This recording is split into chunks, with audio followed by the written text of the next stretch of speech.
Abra, por favor, no Evangelho segundo escreveu João. Evangelho segundo escreveu João. Evangelho segundo escreveu João, o último evangelho da Bíblia. No capítulo de número 19,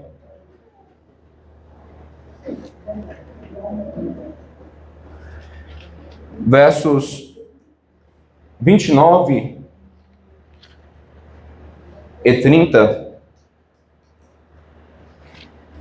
Evangelho segundo escreveu João, capítulo 19, nós iremos ler os dois versículos, o versículo 29 e 30. Todos que acharam podem dizer amém? Amém. Então vamos efetuar a leitura da palavra de Deus.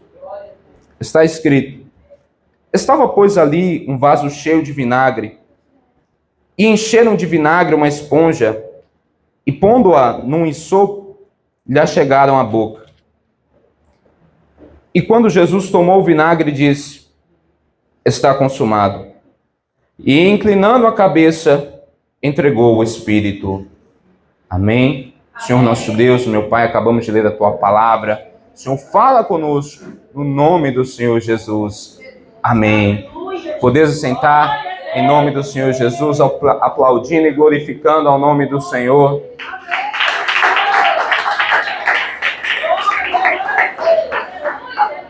Eu convido a você, nesta noite, a aprofundarmos no mar da revelação da Sagrada Escritura.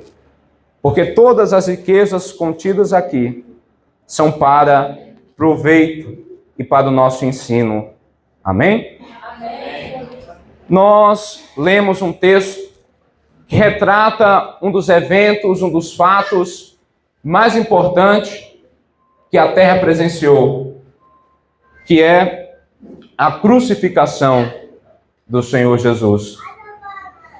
Nós sabemos que o Senhor Jesus Cristo, ele veio a esta terra. Sabemos que ele veio com uma missão. E quando Deus ele resolve enviar o seu único filho a fim de cumprir esta missão, ele escolhe uma jovem da Judeia, por nome Maria, que era virgem. E através dessa jovem, o Espírito Santo gera dentro dela o Filho de Deus. Aleluia. Aquele que procede do Pai. Glória a Deus. E ele nasce em uma cidade pequena, Belém, a mesma cidade em que nasceu o rei Davi. Ele não nasceu nos melhores dos lugares. Ele não nasceu em uma casa e nem tampouco em um hospital. Ele nasceu em uma manjedoura, o lugar onde ficavam os coxos, onde os animais alimentavam. E a Bíblia diz que este menino, ele é perseguido já desde o seu nascimento. Ele é perseguido pelo rei Herodes, que após saber que o Messias havia nascido em Israel, ele manda que matassem todos os recém-nascidos. Mas Deus era com este menino. E ele foi crescendo. E ele foi para uma cidade do interior da Galileia, a cidade de Nazaré. E ali a Bíblia diz que ele foi crescendo em graça e em verdade. Aleluia. E este Jesus, aos seus 12 anos de idade, ele já estava ensinando no templo os doutores da lei. E aqueles homens ficavam maravilhados, porque Jesus, vindo da Galileia, as pessoas já tinham pré-julgamento que eles seriam analfabetos, porque o povo galileu era conhecido por ser um povo indouto. Mas o Senhor Jesus, ele ensinava com tamanha excelência, Aleluia. que aqueles sacerdotes, aqueles doutores da lei, eles diziam uns para os outros: Como este pode ensinar assim, não tendo aprendido as letras? Glória. Como este ensina as letras, não as tendo aprendido? E o Senhor Jesus, ele cresce. Ele chama para ele 12 discípulos. E destes 12 discípulos, ele vai nomeá-los apóstolos. Mas, a cada dia, durante a trajetória do Senhor Jesus, ele está mais perto da cruz. A cada dia que o Senhor Jesus ele levantava e chamava os seus discípulos ou para evangelizar uma cidade, ou para ir em determinado local pregar o reino de Deus, o Senhor Jesus já sabia que o dia da sua crucificação estava perto. E este dia chegou. E a crucificação do Senhor Jesus, a sua morte, é um dos elementos mais importantes da fé cristã. A Bíblia diz que era Páscoa, festa dos judeus, aonde eles comemoravam a saída, a libertação do povo de Israel do Egito. E ali na Páscoa, Jesus ele volta-se para os seus discípulos e diz: subimos, vamos, porque é chegada a hora em que o Filho do Homem deve ir padecer nas mãos dos pecadores. Jesus, ele vai para Jerusalém, alguns dias antes, sabendo da terrível tarefa que ele havia de enfrentar por diante. E o Senhor Jesus vai. E quando ele está em Jerusalém, é quando ele exerce com mais intensidade o seu ministério evangelístico. Jesus começa a pregar no templo todas as vezes. E o ódio dos fariseus e dos saduceus contra o Senhor Jesus se vão aumentando. E por ocasião, chegando a festa da Páscoa, o Senhor Jesus, ele chama para si os seus discípulos e diz para eles: olhe, prepara-nos a Páscoa. E então os discípulos, ordenados pelo Senhor Jesus, pois o Senhor Jesus os havia dito que eles deveriam ir até um homem no caminho e dizer para este homem aonde celebraremos a Páscoa. E este homem mostraria para eles um cenáculo aonde eles celebrariam a Páscoa. Aleluia. E então o Senhor Jesus, ele celebra a Santa Ceia com os seus apóstolos. E ali o Senhor Jesus, ele traz uma revelação, a qual há muito tempo ele já havia dito, embora os seus discípulos não compreendessem. O Senhor Jesus diz que um de vocês há de me trair. E os discípulos, eles ficam apavorados e ao mesmo tempo tristes e começam a dizer e a perguntar uns aos outros: porventura sou eu, Senhor? Porventura sou eu, Senhor? Ao ponto de Pedro, que estava à mesa, ele vai e diz para João: João, você que está mais próximo de Jesus, pois João estava com o seu rosto reclinado no peito de Jesus. E Pedro diz para João: João, pergunta para o mestre, quem é esse que irá trair? E então o Senhor Jesus, ele diz: aquele que mete comigo a mão no prato, aquele o qual eu der um bocado molhado, este há de me trair. Ou seja, aquele o qual eu pegar o pão, molhar e entregar para ele, esse é o traidor. E imediatamente, Judas Iscariotes foi este o qual Jesus entregou o pão molhado. Imediatamente, ele saiu. E no tempo antigo, era uma tradição do Oriente Médio, que quando você chamava alguém para a sua casa, você ia dar um banquete, era de costume você dar à pessoa mais querida daquele banquete, o anfitrião, você pegar um pão molhado e dar para aquela pessoa.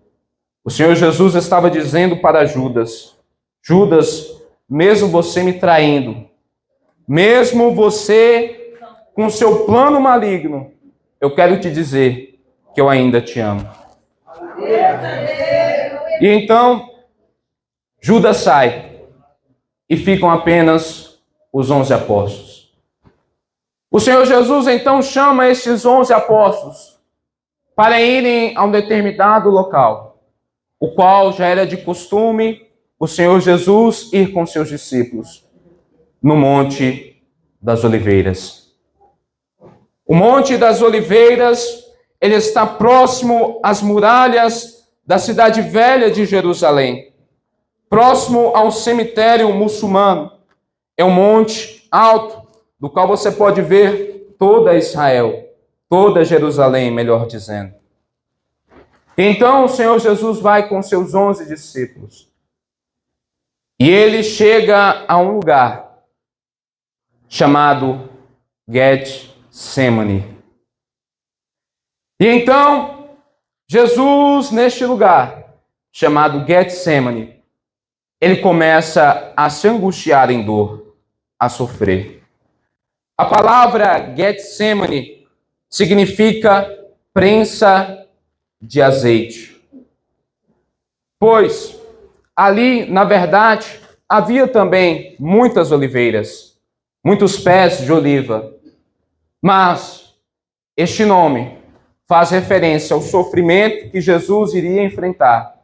Pois, como assim, quando a azeitona, para se extrair o azeite, ela é prensada para que o óleo pudesse ser extraído, assim seria o Senhor Jesus ali. Ele seria prensado pelo próprio Deus.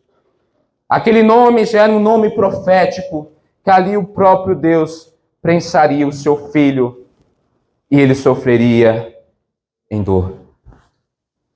E então, Jesus, ele deixa 8 discípulos ali.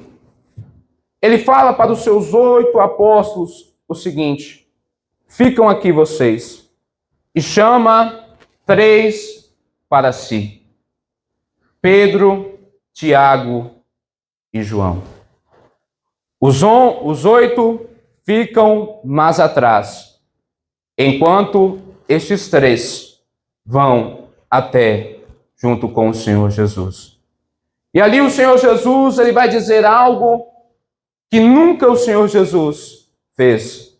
Jesus, ele vai pedir, ele vai ordenar para os seus discípulos que orasse com ele.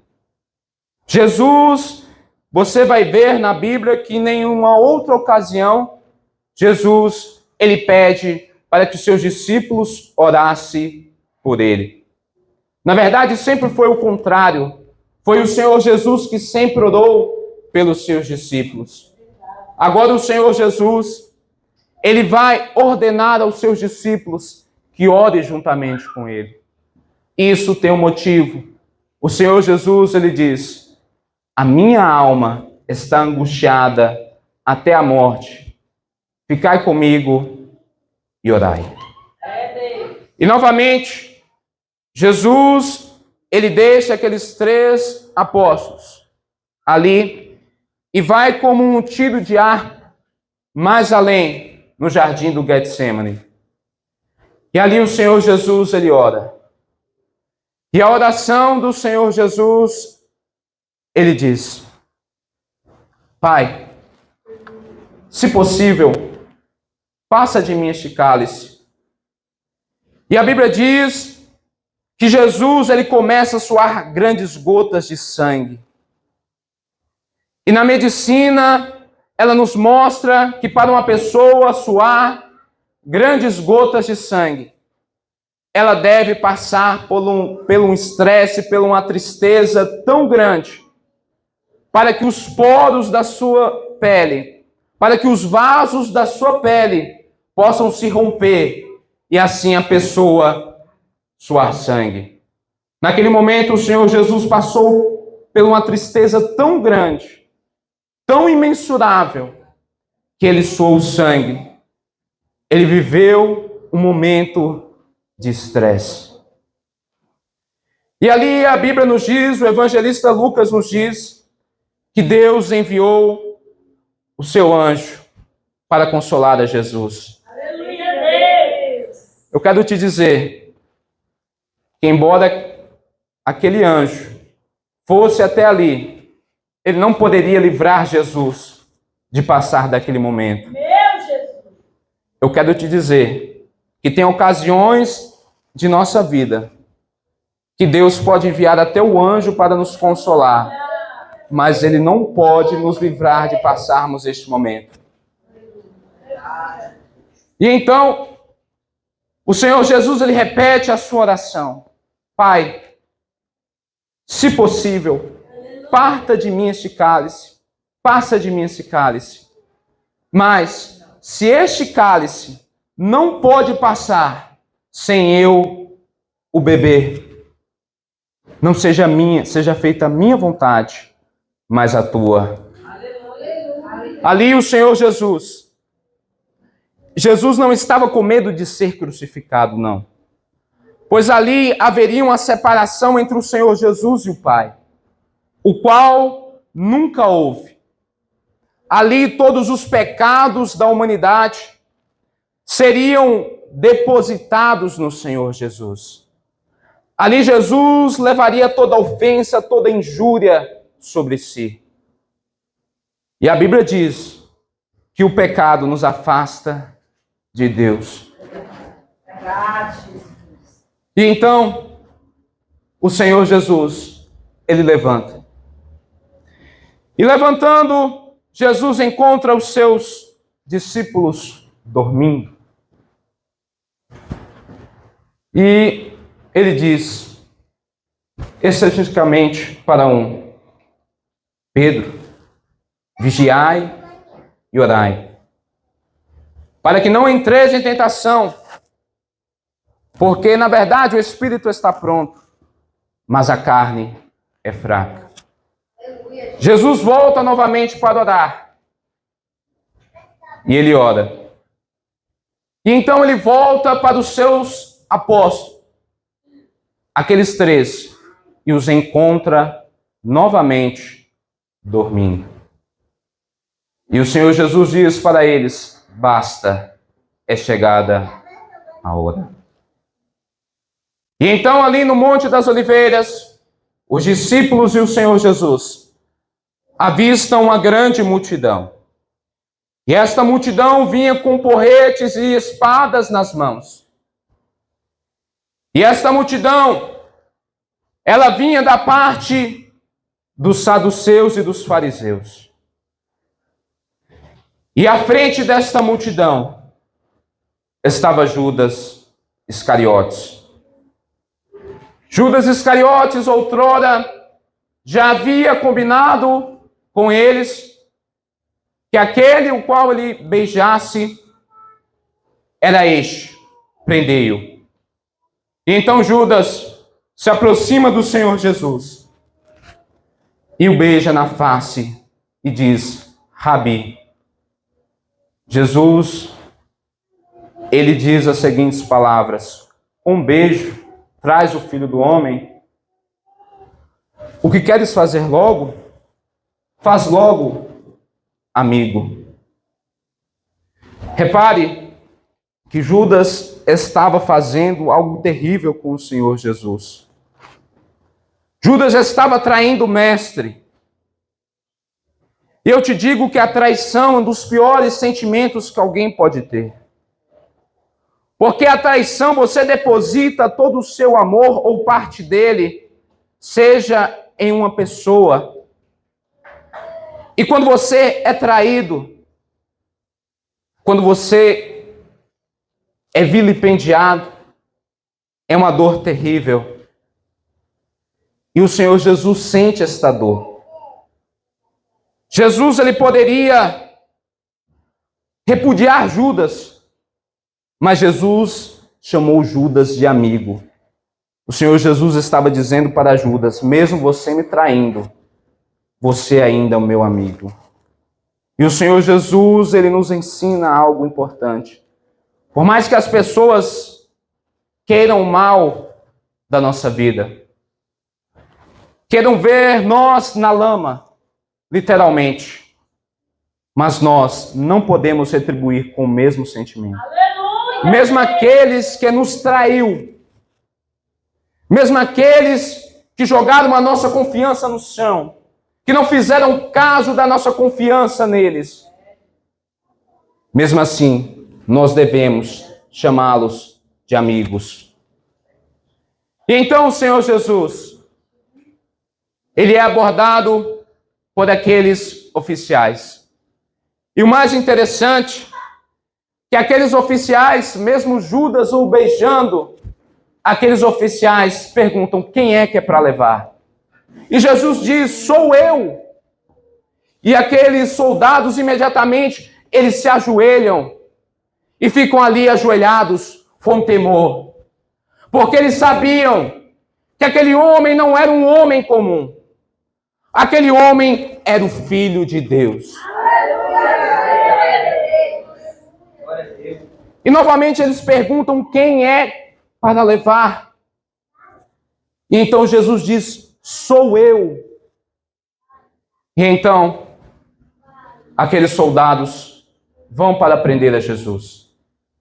E junto com aqueles soldados estava o servo do sumo sacerdote, Malco. E Pedro, ele saca da sua bainha a espada e corta a orelha do sumo sacerdote, do servo do sumo sacerdote.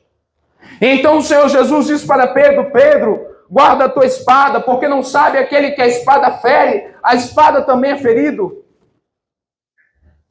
E Jesus, mesmo ali sendo preso, ele pega a orelha de Malco e cola e faz o milagre ali. Até na sua crucificação, o Senhor Jesus teve misericórdia e fez o milagre na vida daqueles que o estava prendendo.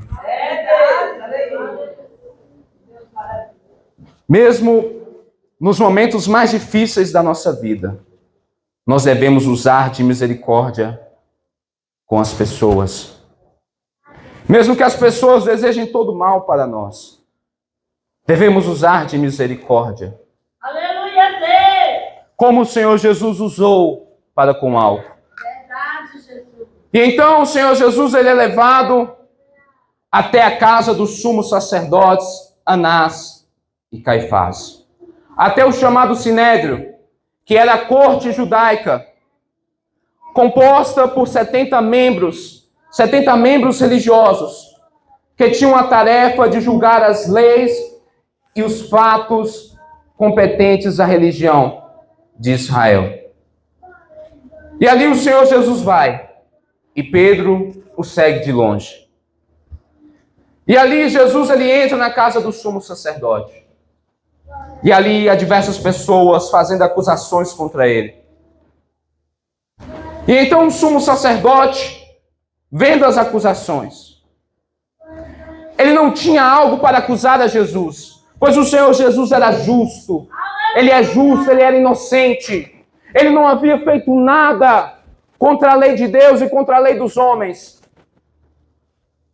E então, aquelas pessoas começam a suscitar falsas acusações contra o Senhor Jesus.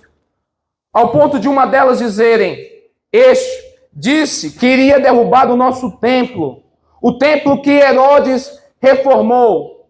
O templo que Esdras fez para nós.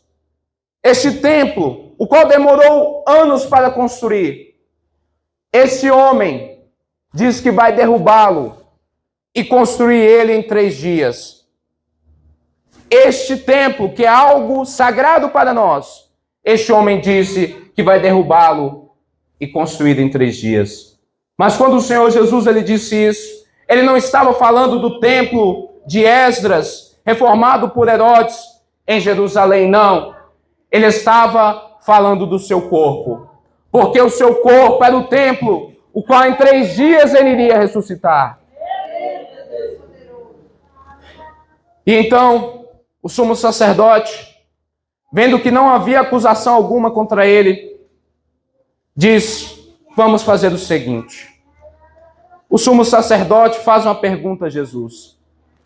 E essa pergunta é: você é o rei dos judeus? Você é o Cristo? E o Senhor Jesus fica calado. E depois ele diz uma palavra: tu o dizes. E então aquele sumo sacerdote, ele já começa a ficar estressado. E depois ele pergunta novamente para Jesus: tu és o Cristo? Você é o rei dos judeus? E Jesus diz: quando você me vir descendo sobre um cavalo branco, sobre as nuvens com os meus santos anjos, então você irá ver. Imediatamente deram um tapa na face do nosso mestre e disseram: assim respondes o sumo sacerdote? É essa a resposta que você dá ao sumo sacerdote? Porque Jesus disse: tu o dizes. Jesus não foi grosseiro com o sumo sacerdote. Ele só falou a verdade: é você que está dizendo que eu sou. Então, puseram esta acusação sobre Jesus, que ele dizia ser o rei dos judeus. E então Jesus ele é levado do sinédrio da casa do sumo sacerdote até o governador Pôncio Pilatos, o governador romano da Judéia. E ali ele é interrogado por Pôncio Pilatos. Pilatos pergunta para ele: tu és o rei dos judeus? E então Jesus fica calado. E Pilatos ele fica maravilhado com a maneira a qual Jesus está se portando diante daqueles que o está acusando. Jesus em momento algum proferiu uma palavra contra eles. Ali Pôncio Pilatos fica maravilhado e pergunta para Jesus. E a conclusão de Pôncio Pilatos é a seguinte: eu não vejo acusação alguma deste homem. Este homem não cometeu mal algum. Este homem é justo. Mas então os judeus eles falam com Pôncio Pilatos: este homem feriu a nossa lei. Este homem está dizendo que é o rei dos judeus. E então Pilatos ele volta para Jesus. Por quê? Anteriormente, por ocasião da festa, Pilatos ele tinha o poder de soltar um dos presos. E a multidão estava querendo que crucificassem a Jesus. E então, Pilatos, ele manda açoitar a Jesus. Jesus, ele é açoitado. O Senhor Jesus, ele foi açoitado por uma arma, por um chicote chamado azorrague. Azorrague é um chicote composto por 8 cerdas. E em cada cerda, na ponta, tem um osso de cabra pontiagudo.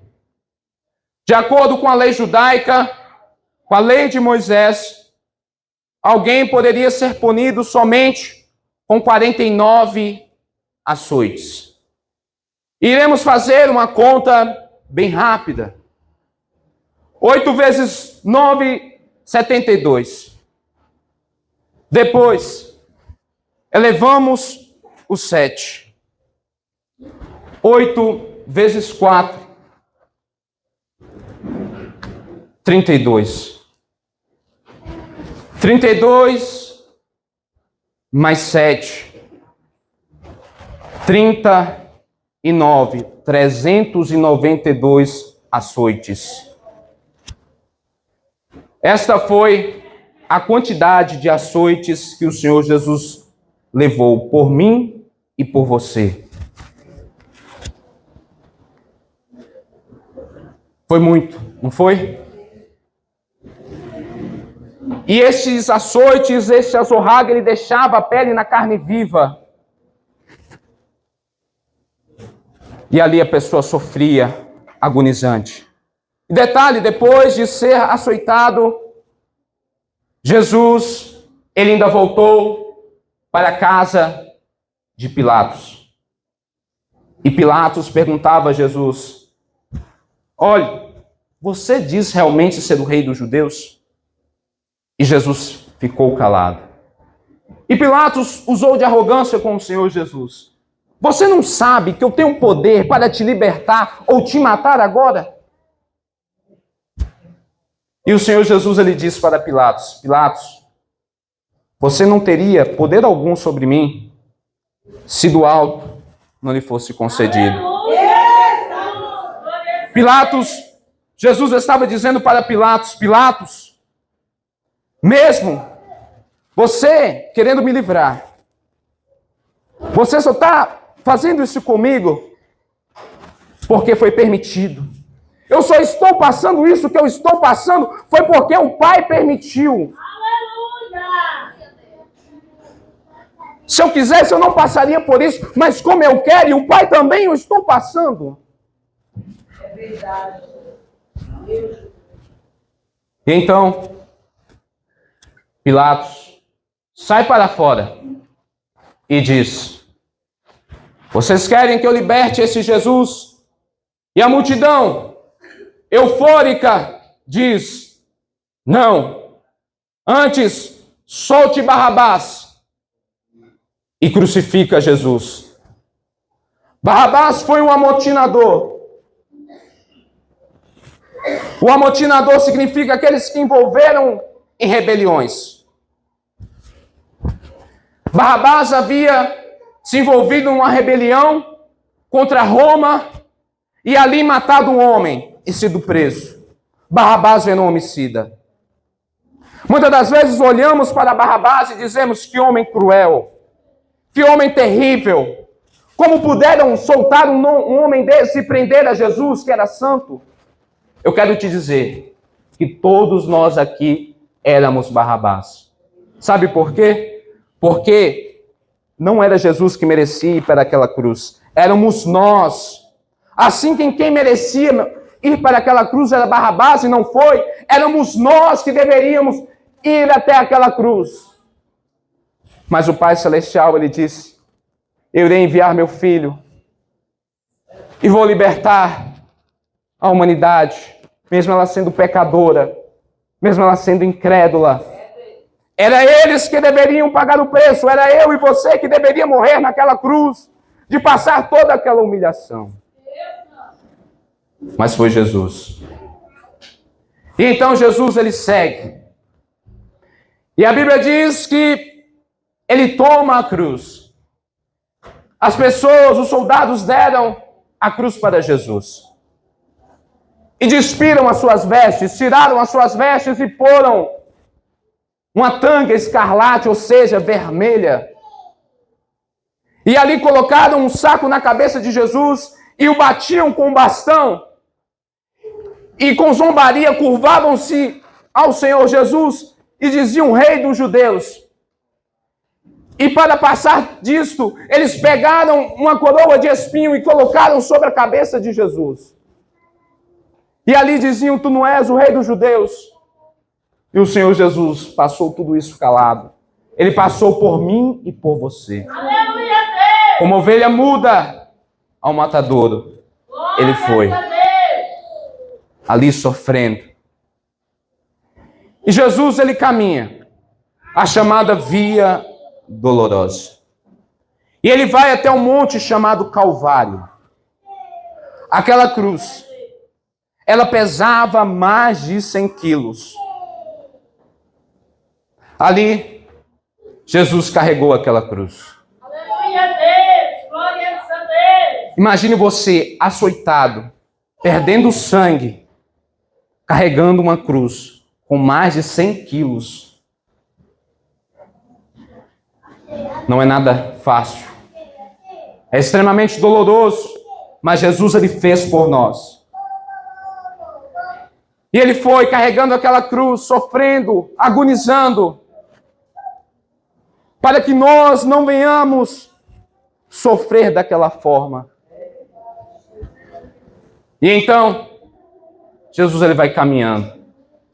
E quando já está próximo ao Calvário, e o Monte Calvário, ele tem um nome muito feio e tenebroso. Calvário significa caveira, o Monte da Caveira. Ali Jesus estava levando a cruz. E Jesus estava com dificuldade em levar a cruz, pois era muito pesada. E então havia ali, por ocasião da festa da Páscoa, um homem chamado Simão, Cirineu, vindo de Cirene. Cirene é uma cidade da Etiópia, ou seja, pertencente à África atual. Ali Simão Cirineu estava lá. E então os soldados romanos constrangeram a Cirineu que ajudasse a Jesus levar a cruz. E Cirineu foi. E sabe o que podemos extrair deste texto, desta passagem? Que quando a cruz estiver pesada, na minha e na tua vida, Deus irá colocar no nosso caminho um Cirineu para nos ajudar a levar a cruz. Irmão, as aflições vêm. Não são fáceis, realmente não são. Mas o Senhor Jesus, Ele promete que irá colocar um Cirineu para nos ajudar a levar a cruz. E o maior dos Cirineus é o Espírito Santo, que nos ajuda a levar a cruz.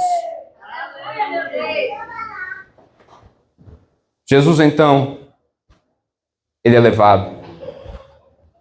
E ali começa o processo da crucificação. Jesus, muitas pessoas não sabem ou têm dificuldade de compreender. Jesus, ele foi crucificado no chão e depois erguido a sua cruz. Jesus foi crucificado a sua mão. Jesus foi crucificado os seus 2 pés. E a morte de crucificação era uma das mais dolorosas. No Império Romano, é a pena mais rigorosa que alguém poderia pagar, era a crucificação. A pessoa era condenada, maldita pela sociedade. E o problema da crucificação, além da dor nos pés e nas mãos, é a dificuldade de respirar. Após Jesus ser pregado no madeiro, os soldados romanos amarram cordas na cruz. E um puxa de um lado e o outro do outro. Mas eles não puxam devagar, eles puxam com força. E quando eles puxam com força, o corpo de Jesus é projetado para frente, ao ponto de saltar.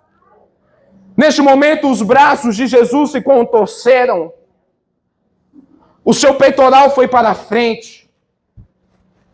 E ali ele sofreu dor e falta de oxigênio. E o pior de tudo, que ali Jesus ele estava com sede, sofrendo a dor da crucificação. E colocaram uma placa escrita sobre a cruz de Jesus, Rei dos Judeus. Os fariseus, os saduceus queriam que aquela placa, na verdade, dissesse: ele diz ser Rei dos Judeus. Disse: eu sou o Rei dos Judeus. Mas, embora aquela placa estivesse num contexto de sofrimento, de dor, de tristeza, mas aquelas letras daquela placa mostravam toda a verdade. Mesmo estando ali, mas aquela placa atestada, mesmo este homem estando sofrendo, ele é o Rei dos Judeus. E o mais interessante, que esta placa ela foi escrita em 3 idiomas, hebraico, grego e latim. Hebraico estava mostrando para os judeus que ele era o Messias. Grego estava mostrando para os gregos que ele era o Cristo. Latim estava mostrando para os gentios, que somos nós, que ele era o Cristo. Ali Jesus estava mostrando através daquela placa para o mundo todo que ele era o Cristo.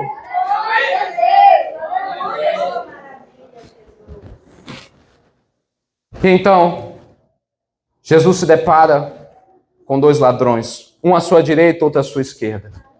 O da sua esquerda zombava: se tu és o Cristo, desce daqui, salva a ti mesmo e também a nós.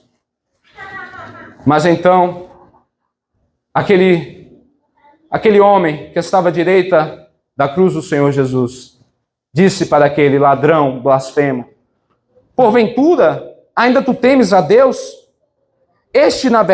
Nós, na verdade, estamos padecendo pelo aquilo que fizemos, mas este nenhum mal fez.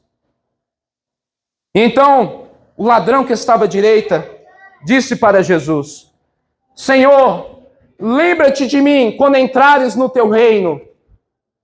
Sabe dessa pergunta desse ladrão? Sabe o que esse ladrão reconheceu? Primeiro, que Jesus era rei. Porque somente um rei pode ter um reino. Embora aqueles que se diziam santos, imaculados, sacrossantos, não reconhecessem isso, aquele pecador miserável, aquele ladrão, reconheceu: este homem é rei. Este homem não é desta terra, ele é rei. Aquele ladrão reconhece que Jesus é rei. Nós devemos, na nossa vida, em todas as áreas, reconhecer que Jesus é rei. É rei dos nossos caminhos. É rei da nossa vida. E então, Jesus diz: na verdade, te digo, hoje mesmo estará no meu paraíso. Jesus não diz: daqui 100 anos você estará no meu paraíso. Daqui um tempo você estará no meu paraíso. Não. Jesus disse: hoje mesmo tu estarás no meu paraíso. Até no momento mais sofrido de agonia e morte, Jesus salvou uma alma. E então, sabe por que aquele homem foi salvo? Porque ele se arrependeu dos seus pecados. Naquele momento ele reconheceu Cristo, ele se arrependeu, ele reconheceu que era pecador, que aquilo que ele estava passando foi porque ele mereceu. Ele sabia que se Jesus não o salvasse, ele estava condenado ao inferno. Por isso ali ele se arrependeu.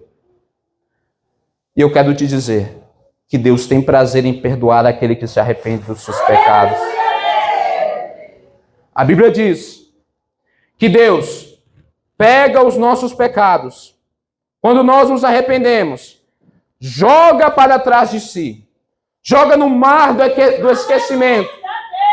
E Moody ainda diz que Deus joga os nossos pecados no mar do esquecimento e ainda põe uma placa escrita: proibido pescar. E então, Jesus salvou aquela alma. Mas as pessoas ali, Jesus, para se cumprir a Escritura, Jesus disse: tenho sede.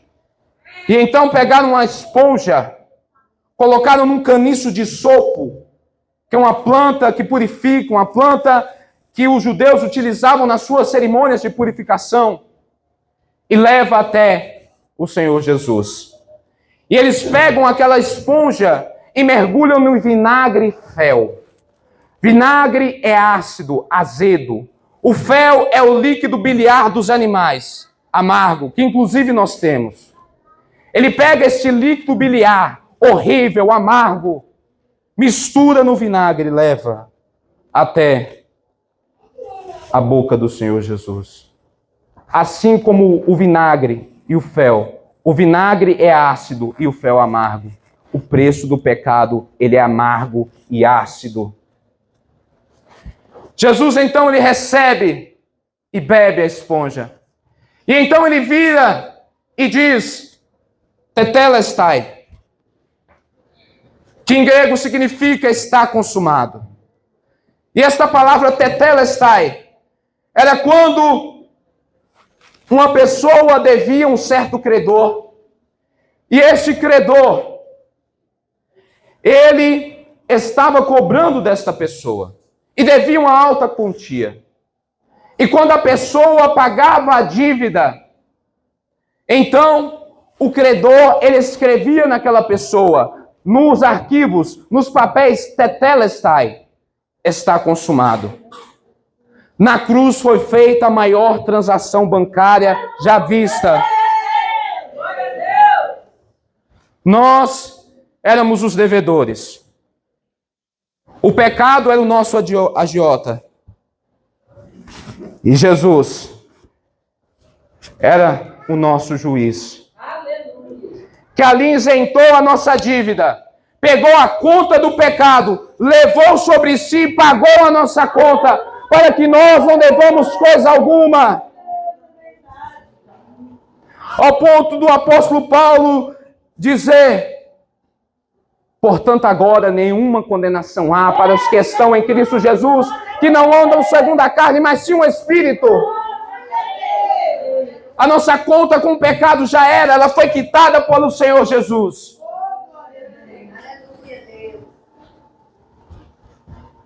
Igreja, Jesus passou tudo isso por nós. E venhamos lembrar do sacrifício que o Senhor Jesus fez por nós naquela cruz. Nós não fomos comprados por sangue de cabra, bode, bezerro. Não, nós fomos comprados pelo sangue bendito do Cordeiro de Deus. Mas o Senhor Jesus, ele não permaneceu morto. Ele ressuscitou ao terceiro dia. A história do Senhor Jesus, ela não terminou em uma sexta-feira de crucificação. Ela iniciou em um domingo de ressurreição. E porque ele vive, nós, em nossa vida, podemos viver.